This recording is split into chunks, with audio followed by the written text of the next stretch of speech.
My father was Dutch and my mother was English, and I was born in Batavia. They had met in Genoa in Italy and married there, and then they traveled to Indonesia because my father had a job with KPM, which is a Dutch shipping company, and they led a very nice colonial life there.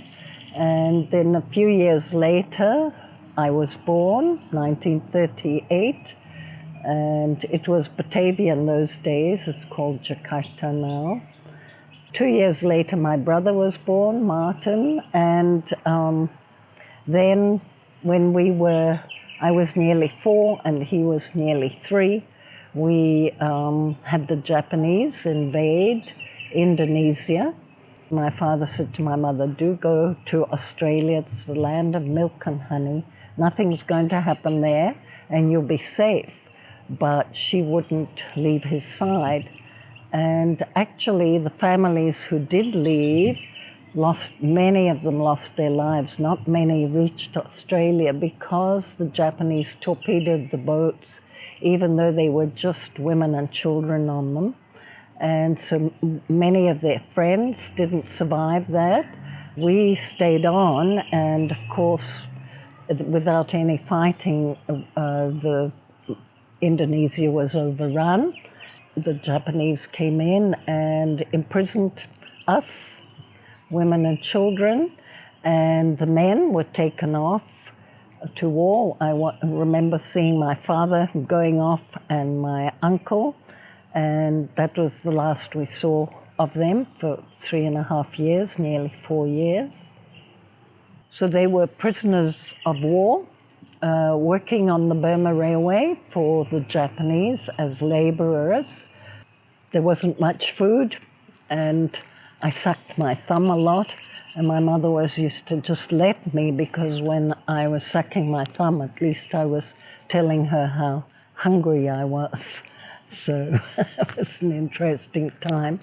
And sometimes, we weren't allowed to cook the fires, no fires, so we just had to eat what we were given, which was really flour and water in the morning. That was like starch that you would starch shirt collars with in those days, and a few vegetables that the women grew that they picked in the fields, and that's what they did mainly all day, was work in the fields, and the children just ran about in the camp.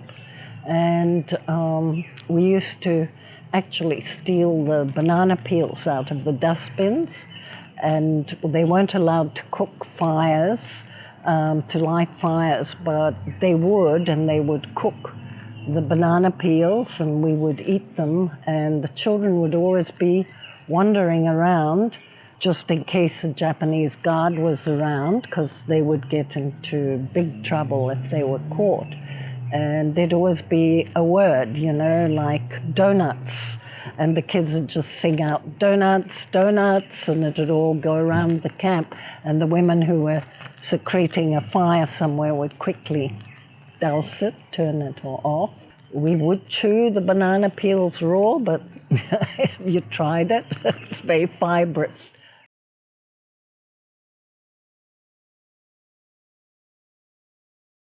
When the Gurkhas came, from the little Nepalese warriors came to free us, they just trooped in, and the Japanese had disappeared. Everyone slunk off because they knew they'd lost the war there, and we were just freed. They walked in and we were freed. I chewed chewing gum for the first time when I was nearly 8.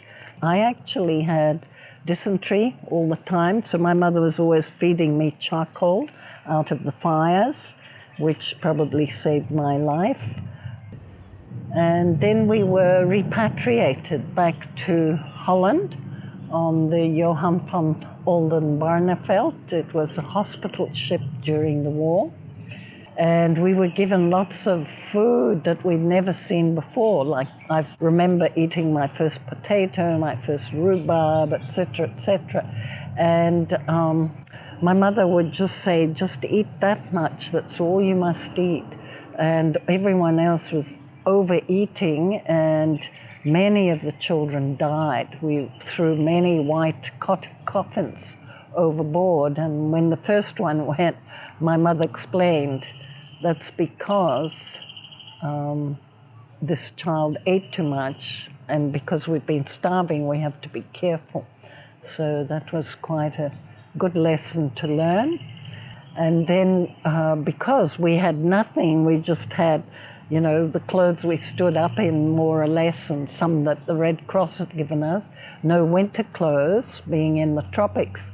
We stopped at a place called Aleppo there, and we were taken on land sort of barges onto there, and there were tables of clothing where you could choose a winter coat, a hat, and whatever there was. I can remember a ghastly maroon coat that I had, and just so that we wouldn't freeze when we got to Europe.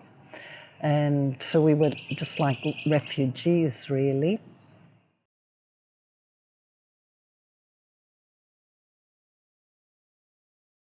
Yep, so when the war ended, I was must have been 7.5. We went to school for 6 months in Bangkok. Then in Guernsey, we just had a holiday, meeting the family, and then we went to Holland. And I went to school for a year in Holland. And because we hadn't seen furniture, we always squat sequence comes from there. And we had never seen a chair or seen anything. So, and it was snowing, it was winter time in Holland, and we'd sit waiting for the bus, squatting like natives, you know. And I always used to have to make a hollow in the snow so my bottom wouldn't get wet, you know. So we'd always squat on the floor and waiting for a bus or a train or something, and people always say, oh, look at those strange kids. You know, took us a while to use furniture.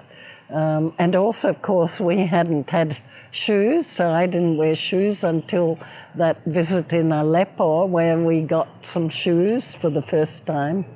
How uncomfortable when you haven't worn shoes until you're 8 years old.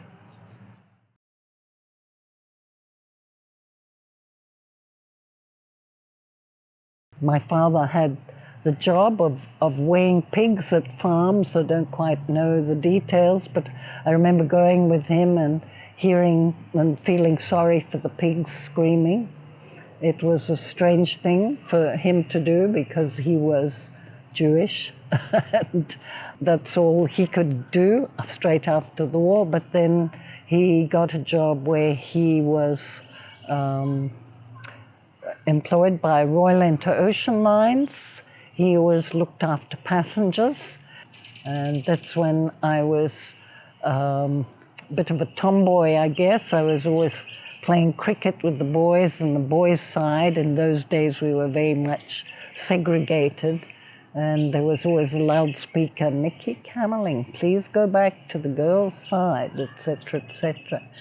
But I did play a lot of sport. I played hockey and swam competitively for the school, and it was really good times, a very free time.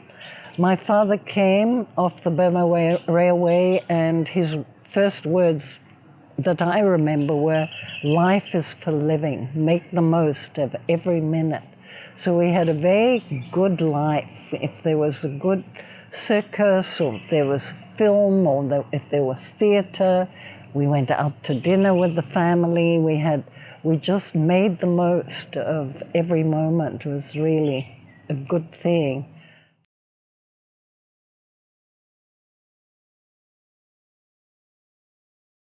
My first husband was Jan Hans Peter Knoff, and it was always very amusing because in Dutch, knoflook means garlic, and so I always called him Knoff. When we went to Norway, it was a very funny thing for all the family because it was a very old-fashioned thing to do. In the olden days, the wife always called her husband by the surname, and it really means Mr. Knoff. You know, it was a very formal thing. But because it was such a funny name, that's how I called him when we were first friends before we got married, and it always stuck. And so when we got married, we then went for 4 years to Europe to travel all around Europe. I was on a Dutch passport, he on a Norwegian passport. It was a very good experience because I saw many countries and we lived in them for a while. I lived in Norway and learnt Norwegian and met all his family, as well as being able to ski from your kitchen door and just go all day out in the forest, see elk and woodpeckers that used to put on red feathered trousers, and mink running through the snow, white as white. It was quite amazing. Just taking off, skiing all day and then coming back in at night.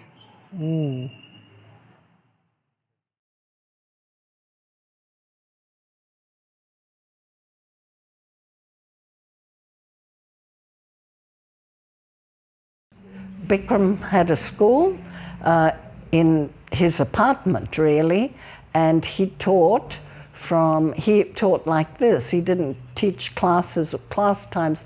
He was there from 5 in the morning until 11 at night, and you could go at any time to go and have a lesson. So if you chose your time wisely, you would be there on your own and have a private lesson, or you could be there and there might be 6 other people in the class, even up to 10 perhaps. I always managed to get there pretty well privately whenever I could. And there were a lot of American people in Tokyo, and in the end they sort of encouraged him to come back to Hawaii and set up a school there. And that's when he started having the hot yoga. The hot rooms was really the Americans' idea, not Bikram Choudhury's. Then from there he went to Los Angeles, and he had a big school there in Beverly Hills, which is probably still running.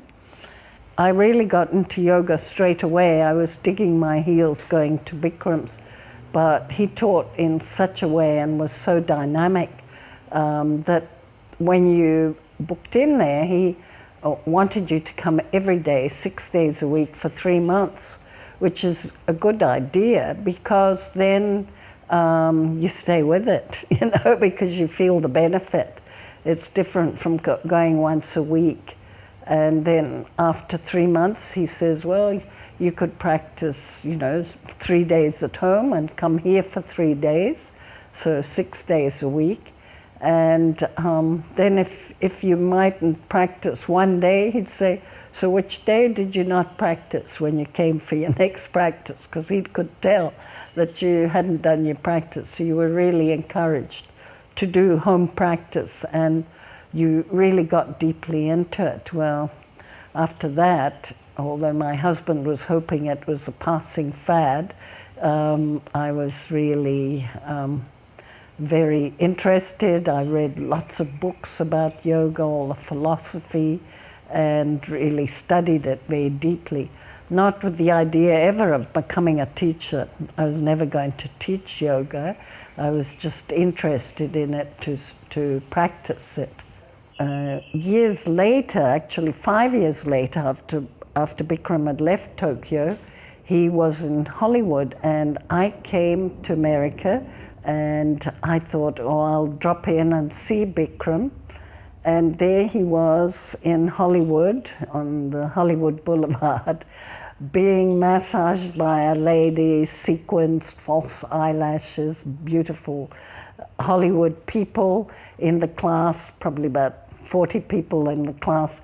And I thought, oh, he probably won't remember me. We hadn't kept in touch at all. But as soon as I walked in, he said, "Hi, Nicky, can you wait till the end of class? I'd love to talk to you." Because when I was in Japan, he was having visa problems and sometimes asked me to come and just teach the next few people for a few hours to give him a few hours break. But I said to him, "I'm not a teacher, I'm only a learner, I don't want to teach." But when he started me off on that, I realized how interesting it was to get other people into the poses. It was much more depth to it than just working it out for myself. So he started off my interest. But even when I left there, I wasn't going to teach. So I've always sort of resisted teaching yoga in a way.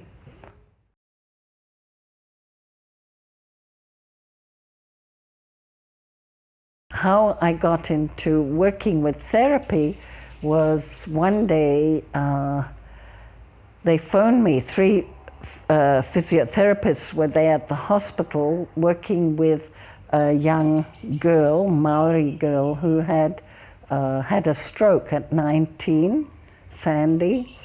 They were working with her full on. She was only 19, but they were breaking up for Christmas for 3 weeks, and they said, "Nicky, come and show us what you would do with this Sandy in yoga. Perhaps she could come to your yoga." So we did privates together for 3 weeks over Christmas time, and she had her hand in a sling and was using a cane. And very soon doing yoga, she was a very keen student. She could throw away the sling and the cane and made big strides, progress. And then Sandy went to the Crippled Children's Centre to apply for a disabled car that she could drive manually. And they said, "What happened to you?" They were so surprised she was without her cane. She said, "I've been doing yoga without her sling. I've been doing yoga." And so they said, "Well, bring your yoga teacher to us. We want to do yoga too." And then she said to me, "There are about 30 of them there. They want to meet you." And I thought, my goodness, what can I do with 30 people? One-on-one is hard work. Anyway, so in my classes and all my yoga friends, I said to them, "I'm going to the Crippled Children's Centre." That's what it was called in those days. "And please come with me and keep me company and show them what we need to do with them."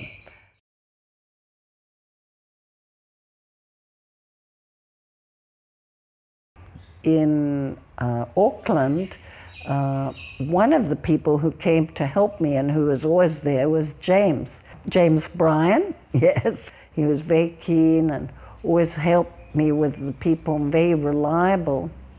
He had a wife and had problems because he got more and more interested in yoga, decided to go to the naturopathic college and do naturopathy. And his wife was very distressed, because he was an accountant with a 3-piece suit and a company car, and he had to just give all that up. She was interested in having her house paid off and having lots of beautiful things, so she was very distressed by James's change of heart, because I had the same sort of situation in my house. My husband was full-on businessman and very disinterested in yoga. In fact, even was against yoga, so I never spoke to it about it at home.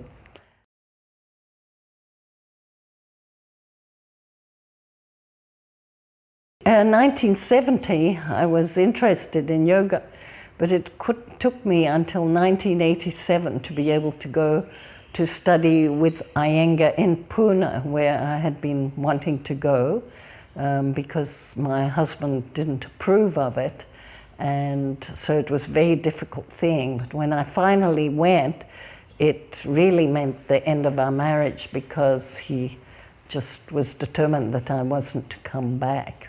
I went to India, and James was there, and he was very amazed at how, he said, I can't believe how at home you are here and how happy. Well, I just also was free to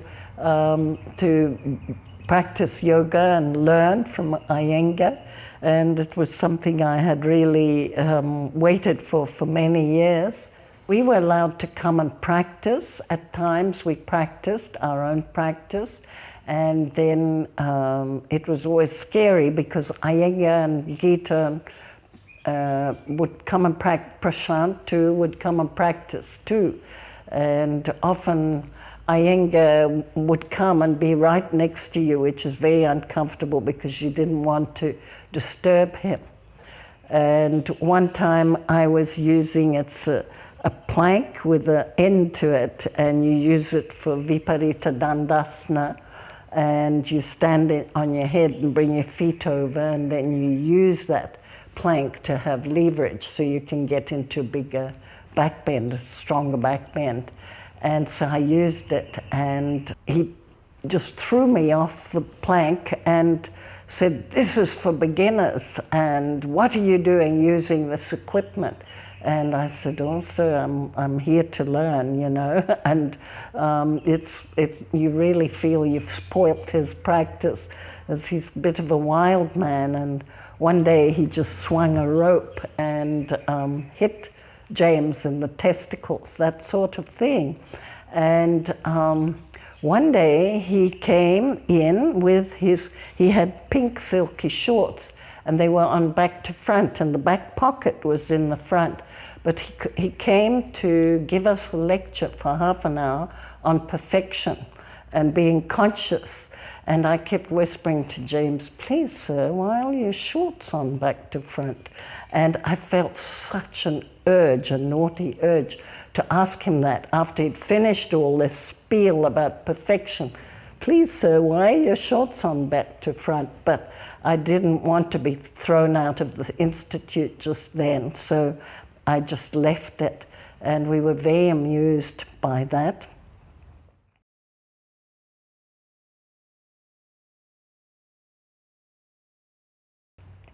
And we were working from at the back of Iyengar's book, and the third course, some of the, if you follow the asana practice correctly and follow the timings and everything, can take 8 hours in a day. So we were often practicing full on all day.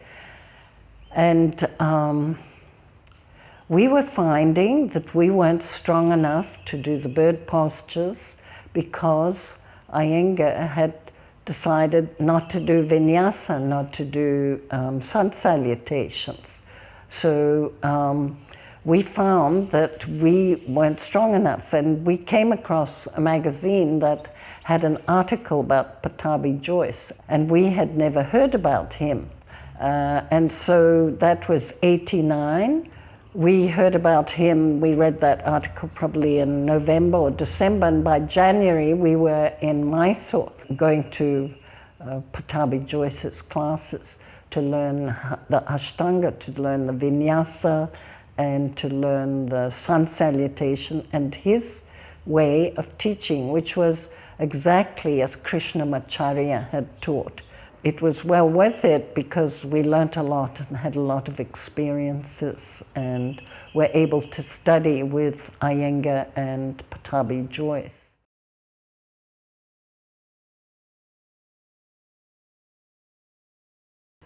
Years later, when we were in Colorado, we also studied with Desikachar, and he they all learned from Desikachar's father, Krishnamacharya, but they have a completely different approach, each one of them, and it's very interesting.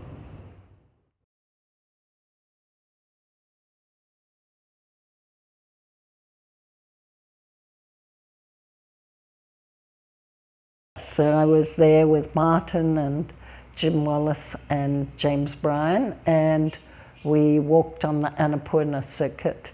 And that was very difficult to practice yoga there because the ground is very uneven, and it just often about survival. You know, you were cold, you were hungry, took 2 hours to get a meal cooked on the little fire in the house without a chimney, smoke everywhere, and the people were so smoked that you could scrape their skin.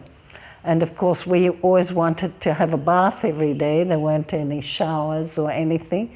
So we used to go down to the river, and all the Nepalese used to come to the bridge to watch us. They thought we were crazy bathing because you didn't bathe during the winter. And they'd watch us. We'd take our balaclavas off, wash our faces and head, and bit by bit get all washed through our body in the icy cold river. So it was a funny time, and trying to practice yoga at the same time. Of course, meditation and pranayama was fine, plenty of fresh air, but that was quite an adventure we did. And James, although he told me he liked my brother better than he liked me, could get on with him much better than with me, in the end, we got together. Yes.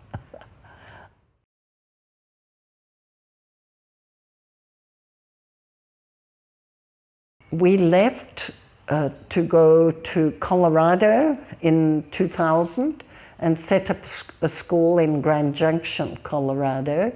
And we were teaching Ashtanga then with Iyengar alignment. And that was the start, really, of combining the two to have a yoga that was working, that works. And is maintainable by everyone. But we were teaching ski instructors, snowboard instructors, people who were mountain bike riders, super athletes, most of them in Colorado. And they came to us and they said, we don't want to do this full-on yoga, we just want to do enough so that we can improve in our sport and use it as a tool to lead a better life. So that's when we started thinking about the postures, and we actually wrote all the postures down on cards, and then gave them a number that which is what Iyengar's done too, but often the ones that he finds he gives a hard mark to, we think is not as hard, and we're not quite in agreement with them all. Who are we to question the guru? But that's how it seemed in our practice. And then we spent years thinking about it, and gradually, it's still a process, because we're developing a system, because we feel so often we went to classes and there was, you know, it was random yoga, what should we do today? And you would work a full class on sideways splits, for instance, and it leaves you feeling quite different from when you work a holistic program and you do inversions, warming postures, inversions, and then sitting postures, and you do some from each section of it, ending in back bends and cool downs, and then go into pranayama and meditation. It makes much more sense. And just as we have a syllabus to go from kindergarten to university, we should be able to progress in yoga that way too. And when you teach it randomly, if you teach it so that the postures you learn in discovery prepare you for the postures in foundation, prepare you for the postures in intermediate, prepare you for the postures in advanced and masters, then there's a methodical way of opening up the body. And sometimes you can go ahead and learn a more difficult posture, and then go back to basics, and somehow you understand something and you're able to do the more advanced posture. So it's sort of like a spiral staircase, how you go up and up, right until you're doing the postures in masters. And we have, I've been doing this for 44 years, and we've only probably had about 6, 7 people go through to masters in all that time.